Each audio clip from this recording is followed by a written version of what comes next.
अल्लाहु नूरुस समावाति वल अर्द मसलु नूरिही कमिश्कातिन फीहा मिस्बाह। और सूरह माइदा में फरमाया, या अय्युहर रसूल बल्लिग मा उन्ज़िला इलैका मिन रब्बिक। अस्सलामु अलैकुम वरहमतुल्लाहि वबरकातुहू। मैं हूं आपका मेज़बान फजल रहमान रहमानी। आज बरखा 30 मई 2024 है। पेश है दूरबीन की ताज़ा तरीन पेशकश। आज दूरबीन के अहम मौज़ूआत हैं। महाराष्ट्र हाईकोर्ट ने रेलवे पुलिस को फिटकार लगाते हुए कहा कि मदरसे के असातिज़ा बच्चों के अगवाकार नहीं हैं।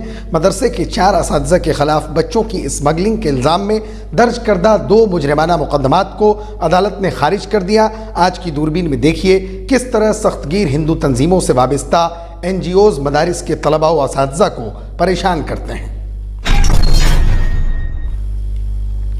कर्नाटका सेक्स स्कैंडल केस के कलीदी मुलजिम और जनता दल सेकुलर के रुकने पार्लियामान प्रज्वल रेवन्ना ने म्यूनिख से बेंगलुरु के लिए टिकट बुक करवाया है। उनके खिलाफ वारंट जारी कर दिया गया है और कल उन्हें एयरपोर्ट पहुंचते ही गिरफ्तार कर लिया जाएगा। तफसीलात में देखिए केस की पूरी मालूमात।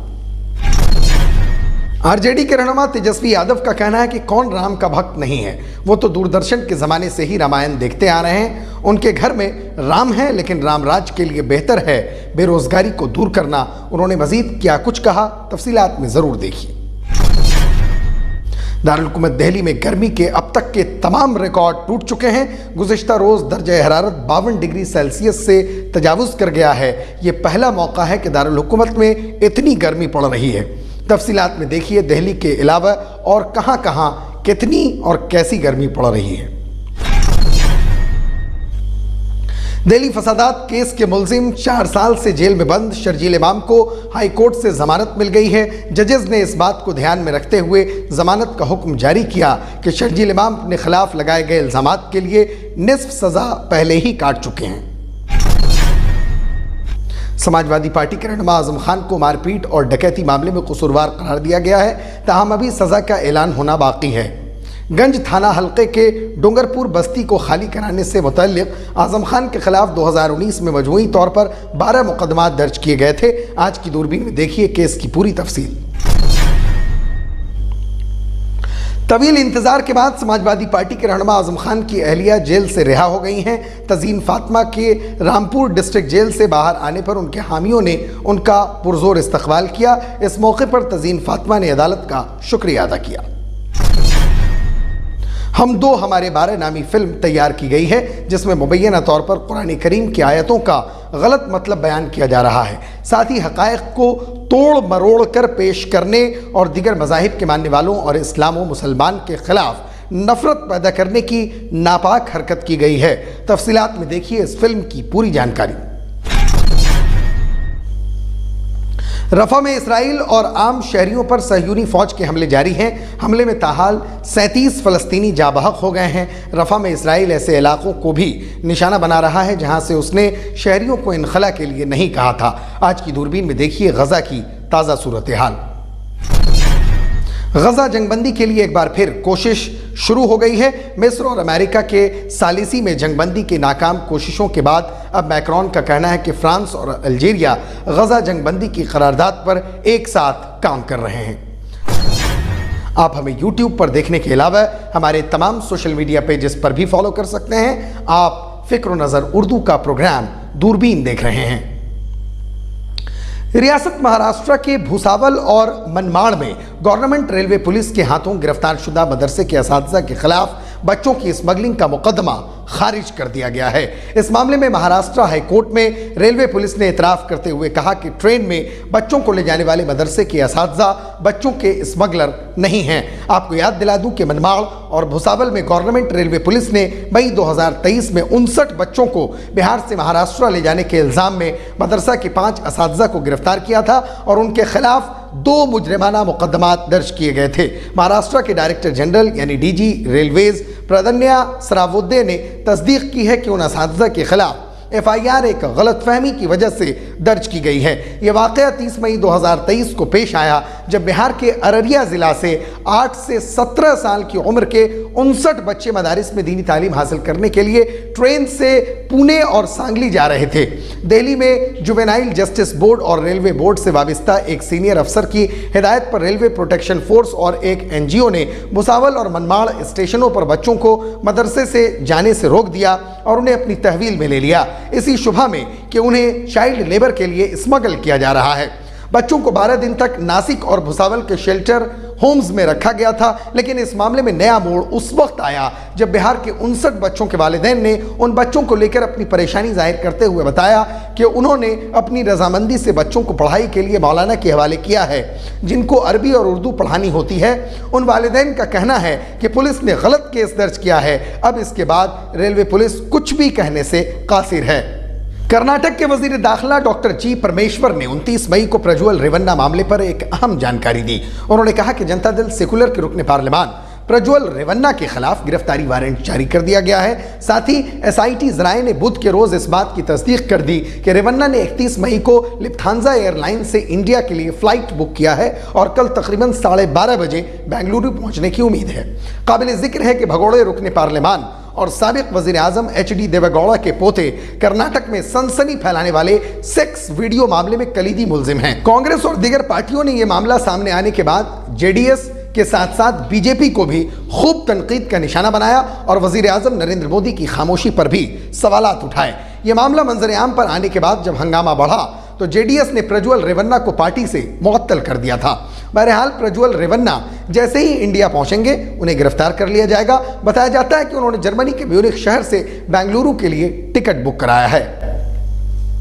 बिहार के साबिक नायब वजीर आला और राष्ट्रीय जनता दल के रहनुमा तेजस्वी यादव ने उत्तर प्रदेश के वजीर आला योगी आदित्यनाथ को उनके राम भक्त और राम मुखालिफ वाले बयान पर सख्त जवाब दिया है। तेजस्वी यादव ने कहा कि राम राज्य के लिए बेहतर है बेरोजगारी को दूर करना, महंगाई को दूर करना, गरीबी को दूर करना। सिर्फ राम का नाम लेने से काम नहीं चलेगा, उनकी तालीमात पर अमल भी करना होगा। वाज़ेह है कि वज़ीर आला योगी आदित्यनाथ ने मंगल यानी 28 मई को बिहार में एक रैली में कहा था कि ये इंतखाब राम मुखालिफ और राम भक्तों के दरमियान है। योगी आदित्यनाथ के इस बयान के बारे में पूछे जाने पर तेजस्वी यादव ने कहा कि इस मुल्क में कौन राम भक्त नहीं है। वो दूरदर्शन के वक्त से ही रामायण देख रहे हैं, उनके घर में राम है, उनके घर में एक मंदिर है, लेकिन राम राज्य के लिए बेहतर है बेरोजगारी को दूर करना, महंगाई को दूर करना, गरीबी को दूर करना। सिर्फ राम का नाम लेने से काम नहीं चलेगा, उनकी तालीमात पर अमल भी करना होगा।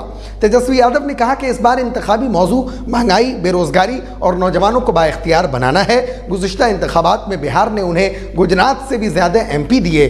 यहाँ उन्हें 40 में से 39 MP मिले थे, लेकिन इसके बाद बिहार को सिर्फ वादा मिला और गुजरात को सब कुछ। इसलिए बिहार की आवाम इस बार उनको सबक सिखाएगी। नौकरी के बदले जमीन लेने से मुतल्लिक लोक जनशक्ति पार्टी यानी रामविलास पासवान के सरबराह चिराग पासवान के बयान को चैलेंज करते हुए तेजस्वी यादव ने कहा कि 5 लाख लोगों को नौकरियां दी गई हैं, एक नौजवान भी बताइए जिससे जमीन ली गई हो। वाज़ेह है कि चिराग पासवान ने RJD पर तनकीद करते हुए कहा था कि RJD जमीन लिखवा कर नौकरी देती है। दारुल हुकूमत दिल्ली में गुज़िश्ता रोज़ गर्मी के तमाम रिकॉर्ड टूट गए हैं और तारीख में पहली बार दर्जे हरारत 52 डिग्री सेल्सियस से तजावुज़ कर गया है। महकमे मौसमियात के मुताबिक दिल्ली के इलाके मंगेशपुर में दोपहर 2:30 बजे 52.3 डिग्री दर्जे हरारत रिकॉर्ड किया गया। महकमे मौसमियात ने बुध को यौमिया मौसम की बहस में कहा कि शुमाल मगरबी और वस्ती हिंदुस्तान में गर्मी की लहर से लेकर शदीद गर्मी की लहर तक के हालात 30 मई से बतदरीज कम होने का इम्कान है। 30 मई को पंजाब, हरियाणा, चंडीगढ़, दिल्ली के कुछ हिस्सों में गर्मी की लहर से लेकर शदीद गर्मी की लहर का इम्कान है। इसके अलावा मगरबी उत्तर प्रदेश, राजस्थान, मध्य प्रदेश, बिहार और झारखंड के मुख्तलिफ हिस्सों में गर्मी की लहर का इम्कान है। महकमा मौसमियात ने कहा कि 1 जून 2024 को पंजाब, हरियाणा, चंडीगढ़, दिल्ली, मध्य प्रदेश, बिहार और झारखंड के मुख्तलिफ हिस्सों में गर्मी की लहर के हालात का इम्कान है। ताहम गर्मी की लहर के असर में कमी हो सकती है। महकमे मौसमियात ने लोगों को गर्मी की लहर से बचने और एहतियाती तदाबीर इख्तियार करने का मशवरा दिया है। बढ़ते हुए दर्जे हरारत की वजह से हर उम्र के लोगों को गर्मी से मुतल्लिक बीमारी और हीट स्ट्रोक का ज़्यादा खतरा होता है। ये बच्चों, बूढ़ों और संगीन बीमारियों में मुब्तला अफराद के लिए सेहत के हवाले से इंतहाई तशवीशनाक है। IMD ने लोगों को गर्मी और पानी की कमी से बचने का मशवरा दिया है। दूसरी तरफ चिलचिलाती गर्मी के दरमियान दिल्ली में बिजली की ज़्यादा से ज़्यादा तलब 8,302 मेगावाट की अब तक की बुलंदतरीन सतह पर पहुंच गई है।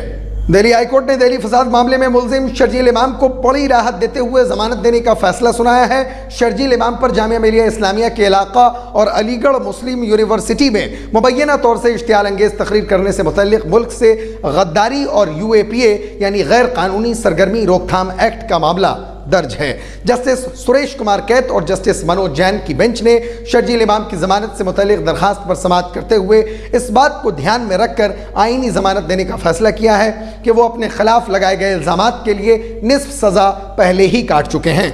हालांकि शर्जील इमाम को जेल से रिहाई नहीं मिलेगी क्योंकि वो 2020 के दिल्ली फसादात से मुतल्लिक बड़ी साजिश के मामले में भी मुलजिम हैं। काबिल जिक्र है कि फरवरी माह में दिल्ली की कड़कड़डुमा कोर्ट ने शर्जील इमाम को आईनी जमानत देने से इनकार कर दिया था। इसके बाद शर्जील इमाम ने हाई कोर्ट में इस हुक्म को चैलेंज पेश किया था। शर्जील इमाम पर UAPA की दफ़ा 13 नाफिज की गई थी और वो इस मामले में 28 जनवरी 2020 से हिरासत में हैं। इस मामले में इल्ज़ाम साबित होने पर 7 साल की सज़ा है और निस्फ से ज़्यादा वक्त शर्जील इमाम जेल में गुजार चुके हैं। यही वजह है कि दिल्ली हाई कोर्ट ने इसे आईनी जमानत देने का फैसला किया है। उत्तर प्रदेश के डूंगरपुर बस्ती में मारपीट, डकैती और मुजरिमाना साजिश के मामले में आजम खान को अदालत ने कसूरवार करार दिया है। अभी इस मामले में सजा पर फैसला आना बाकी है, लेकिन रामपुर MP MLA कोर्ट में आजम खान पर लगे इल्जामात साबित हो गए। काबिल जिक्र है कि गंज थाना हल्के के डूंगरपुर बस्ती को खाली कराने से मुतल्लिक कई मुकदमात 2019 में दर्ज हुए थे। आजम खान के खिलाफ इस तरह के मजमूई तौर पर 12 मुकदमात दर्ज हुए थे और इस मामले में आजम खान के साथ साथ ठेकेदार बरकत अली भी मुलजिम थे। मीडिया रिपोर्ट्स के मुताबिक अदालत में गुज़िश्ता रोज़ आजम खान की वीडियो कॉन्फ्रेंसिंग के जरिए पेशी हुई। MP MLA कोर्ट में असिस्टेंट जिला गवर्नमेंट एडवोकेट सीमा सिंह राणा ने बताया कि 2019 में यह पूरा मामला दर्ज हुआ था। इस केस में अर्जी गुजार अबरार ने इल्ज़ाम लगाया कि उनके घर में घुसकर मारपीट हुई, जबरन घर खाली कराया गया और घर पर बुलडोज़र चलाकर तोड़ दिया गया। आपको याद दिला दूं कि 4 दिन कबल ही इलाहाबाद हाई कोर्ट ने आजम खान, उनकी बीवी और बेटे को फर्जी पैदाइश सर्टिफिकेट मामले में जमानत पर रिहा किया था। इसको खान फैमिली के लिए राहत की खबर मानी गई। इलाहाबाद हाई कोर्ट ने फर्जी पैदाइश सर्टिफिकेट के मामले में आजम खान को मिली 7 साल की सजा पर भी रोक लगा दी। समाजवादी पार्टी के कौमी जनरल सेक्रेटरी आजम खान की बीवी साबिक रुकन असेंबली डॉक्टर तज़ीन फातिमा को रामपुर जिला जेल से रिहा कर दिया गया है। उनकी रिहाई के लिए उनके हामियों की बड़ी तादाद डिस्ट्रिक्ट जेल के बाहर जमा थी। जेल से निकलते ही तज़ीन फातिमा अपने बेटे अब्दुल्ला आजम खान की गाड़ी से घर के लिए रवाना हुई। तज़ीन फातिमा ने जेल से रिहाई के बाद अदलिया का शुक्रिया अदा किया। डॉक्टर तज़ीन फातिमा के वकील ने MP MLA मजिस्ट्रेट कोर्ट में हाई कोर्ट के हुक्मनामे को दाखिल किया। इसके बाद जमानतें भी अदा कर दी गईं। जमानतों की तस्दीक के बाद तज़ीन फातिमा को जेल से रिहा कर दिया गया। कागजी कार्रवाई मुकम्मल होने के बाद आजम खान की अहलिया डॉक्टर तज़ीन फातिमा गुज़िश्ता रोज़ जेल से बाहर आ गईं। इस्लाम और मुस्लिम मुखालिफ जहनीत रखने वाले फिल्म अदाकारों ने मुसलमानों के मजहबी जज्बात मजरूह करने और मजहब इस्लाम व मुसलमानों को मुआशरे में बदनाम करने के लिए हम 2 हमारे 12 नामी फिल्म तैयार की है, जिसमें कुरान करीम की आयतों का गलत मतलब बयान किया जा रहा है। साथ ही हक़ाइक़ को तोड़ मरोड़ कर पेश करने और दीगर मज़ाहिब के शायकीन में इस्लाम व मुसलमानों के ख़िलाफ़ नफ़रत पैदा करने की नापाक हरकत की गई है, जिसको लेकर राष्ट्रवादी कांग्रेस यानी शरद चंद्र पवार पार्टी की जानिब से वज़ीर आला को एक मेमोरेंडम रवाना किया गया है। इस सिलसिले में पार्टी के नायब सदर इलियास किरमानी की क़यादत में एक वफ्द ने औरंगाबाद डिवीज़नल कमिश्नर से मुलाकात करके उन्हें वज़ीर आला के नाम एक मेमोरेंडम हवाला किया, जिसमें वाज़ेह किया गया है कि इस्लाम और मुसलमान मुखालिफ ज़हनीत के हामिल अफराद मज़हब इस्लाम के अहकामात को गलत तरीके से पेश करके मुसलमानों के मजहबी जज्बात को ठेस पहुँचा रहे हैं। फ़िलहाल यूट्यूब और दीगर सोशल मीडिया के वेबसाइट्स पर इस फिल्म के ट्रेलर दिखाए जा रहे हैं, जिसकी वजह से मुसलमानों के मजहबी जज्बात को ठेस पहुंच रही है। साथ ही बिरादरान वतन में इस्लाम और मुसलमानों की छवि मुतासिर हो रही है। लिहाजा यूट्यूब समेत समाजी राब्तों की साइट से इस फिल्म के तमाम ट्रेलर हटाए जाएं और फिल्म की नुमाइश पर पाबंदी आयद की जाए। इस तरह का मुतालबा राष्ट्रवादी कांग्रेस यानी शरद चंद्र पवार पार्टी की जानिब से वज़ीर आला से किया गया। ऐनी शाहिदीन, हंगामी कारकुनों और अस्पताल के एहलकारों के मुताबिक इसराइल की गोलाबारी और फ़िज़ाई हमलों में कम से कम 37 फ़लस्तीनी जाबहक हो गए। ये हमले गज़ा के जुनूबी शहर रफ़ा में खेमों में पनाह लेने वाले बेघर फ़लस्तीनियों के लिए एक कैंप पर किए गए। खेमा कैंप की आग से रफ़ा में फ़ौज के बढ़ते हुए हमले पर इसराइल के करीबी इत्तेहादियों समेत वसी पैमाने पर बैनुल अक़वामी गम-ओ-ग़ुस्से को जन्म दिया है और आलमी सतह पर इसराइल की बढ़ती हुई तन्हाई की अलामत है। स्पेन, नॉर्वे और आयरलैंड ने मंगल को बाज़ाब्ता तौर पर फ़लस्तीनी रियासत को तस्लीम कर लिया। गुज़िश्ता चंद दिनों के हमलों ने रफ़ा के मगरिब में उन इलाकों को निशाना बनाया है जहाँ फ़ौज ने शहरियों को इनखला का हुक्म नहीं दिया था। इसराइली ज़मीनी दस्ते और टैंक मशरिकी रफ़ा शहर के वस्ती इलाकों और गज़ा मिस्र सरहद पर हमले जारी रखे हुए हैं। फ़लस्तीनी शहरी दफ़ा और फ़लस्तीनी हिलाल अहमर ने बताया कि पीर की देर रात और मंगल की सुबह रफ़ा के मगरबी तिल सुल्तान ज़िला में गोलाबारी की गई, जिसमें कम से कम 16 अफराद हलाक हुए। हलाक शुदगान में से 7 एतवार को लगने वाले आग की जगह से तकरीबन 200 मीटर के फासले पर अक़वाम मुत्तहिदा की तनसीब करदा खेमों के करीब में थे। गज़ा की वजारत सेहत के मुताबिक तिल सुल्तान में 2 तिब्बी सहूलियात हाल ही में हुई शदीद बमबारी की वजह से बंद हैं। गज़ा के ज़्यादातर हस्पताल अब काम नहीं कर रहे हैं। रफ़ा का कुवैत हस्पताल पीर के रोज़ उसके दाखिली दरवाजे के करीब जंग के नतीजे में 2 हेल्थ वर्कर्स की हलाकत के बाद बंद हो गया। इसराइल ने एतवार के मौलिक हमले और आतिशज़दगी की अपनी तहकीकात में सैटेलाइट तस्वीर जारी की हैं, जिसके बारे में उसका कहना है कि हमास की रॉकेट लॉन्चिंग पोजीशन शेड के एक इलाके से 40 मीटर के फासले पर थी, जिसे निशाना बनाया गया था। तस्वीर में मुबैना लॉन्चर खुद को मारता हुआ दिखाई नहीं दे रहा था।